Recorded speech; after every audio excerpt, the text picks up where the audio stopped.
tá?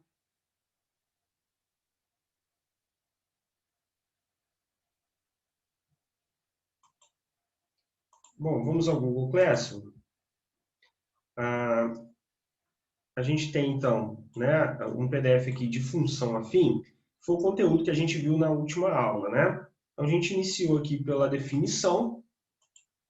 A gente viu, então, que a função afim é uma função com a nossa lei de formação f de x, ou a gente também pode chamar de y, igual a um número que multiplica uma incógnita, sendo que essa incógnita está elevada ao expoente 1, tá? Por isso, uma função do primeiro grau. E, né, a gente pode somar ou também subtrair a um número esses coeficientes, esses números aqui envolvidos, pertencem ao conjunto dos números reais. Outra informação que a gente viu durante a aula foi a definição de domínio, contradomínio e imagem. Domínio é o ponto de partida, né? O contradomínio são as possibilidades de resposta e a imagem é o que de fato é correspondido, né? É a nossa resposta. No exemplo A, a gente viu que o nosso domínio foi o primeiro conjunto, conjunto A. A gente pode também chamar de domínio aqui, né? Representado por x, ó. E a gente montou uma tabelinha, né, com os valores aqui do conjunto A. Aplicamos a nossa lei de formação dada no exemplo, né? Então, a gente substituiu aqui, ó, o valor de x por cada domínio, tá vendo? Por cada valor de x do domínio, né? Fizemos o cálculo e aí a gente encontrou um valor de y, que a gente viu, né? Que é um valor que a gente pode formar um par ordenado. A gente viu também a representação no diagrama de Venn. Então, para cada valor, né, do nosso x, a gente obteve aqui um valor de y, né? A gente representou aqui pelas setinhas no diagrama de Venn. Vimos também que o primeiro conjunto é domínio, o segundo conjunto, que é o total de possibilidades, é o contradomínio, e o que de fato foi correspondido, né, formando um par ordenado x e y, a gente vai chamar de imagem. Vimos que no contradomínio pode sobrar elementos, mas no domínio não pode. Seguindo, a gente recordou o nosso plano cartesiano, né? Com os dois eixos, o eixo x horizontal, sempre, né? E o nosso eixo vertical y. Então, o nosso ponto de origem é o zero. À direita aqui na reta x, os números positivos, né? De forma crescente. E à nossa esquerda, os números negativos, tendendo ao infinito.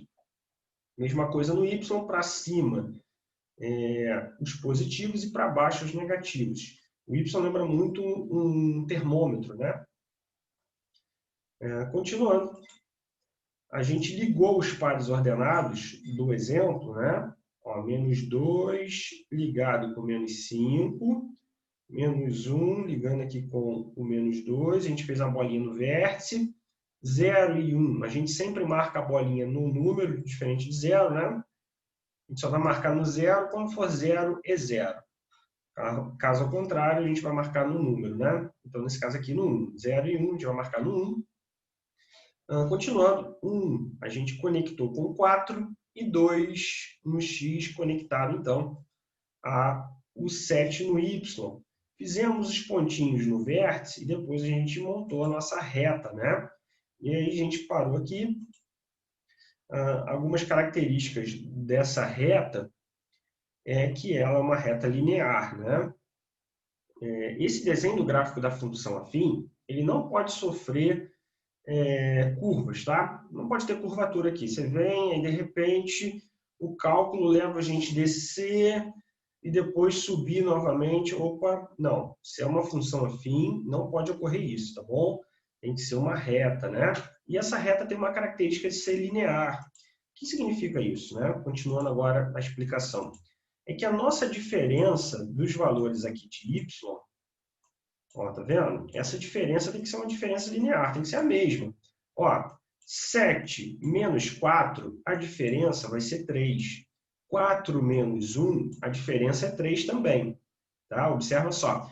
1 para menos 2, a diferença também vai ser 3.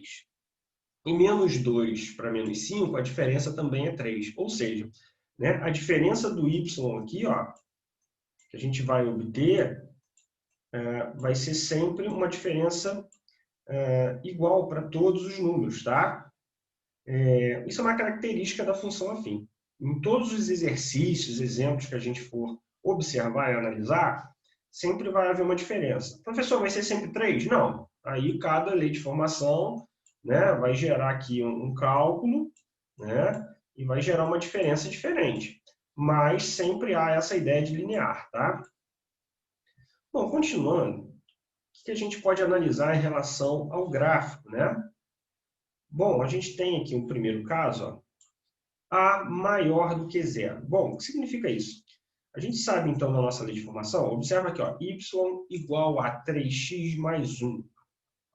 Na nossa lei de formação, de forma genérica, escrita genérica, o 3 representa o A, tá bom? O 1 representa o B, ó.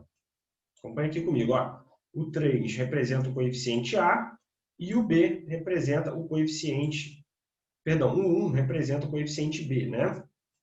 E o A para a gente é muito importante. Por quê? Se esse A for positivo, o desenho da nossa reta tem que ser assim, ó, tá vendo?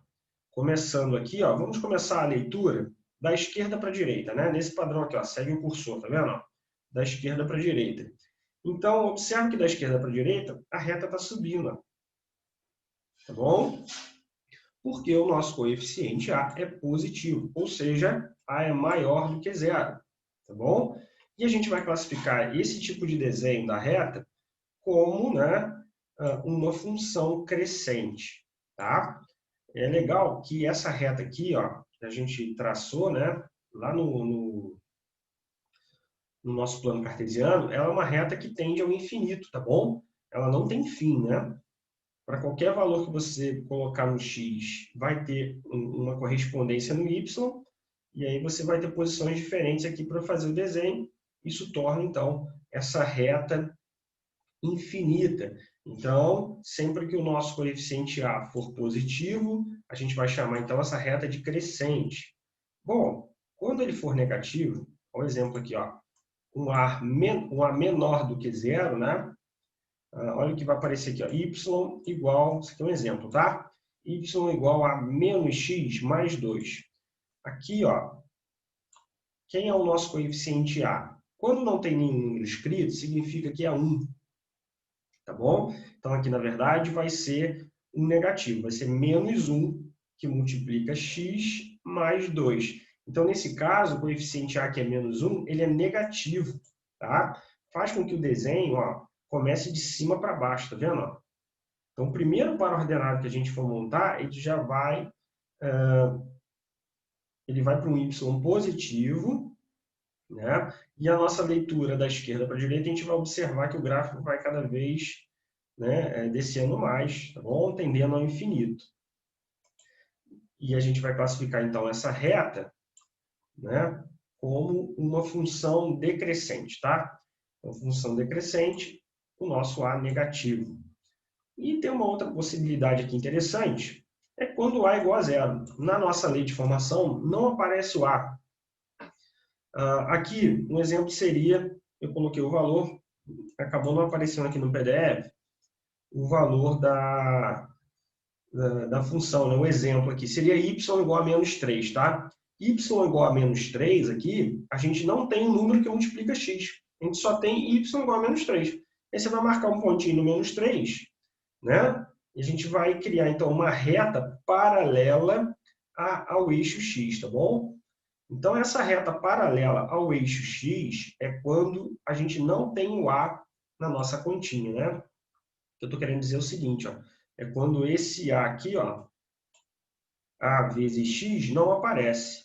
Isso significa que o meu A é zero, tá? Porque zero que multiplica qualquer valor de x vai ser zero. E aí a gente só vai considerar um segundo valor, né? Que nesse exemplo aqui embaixo foi menos 3, tá bom? O desenho é esse, é uma reta paralela ao eixo x, tá bom?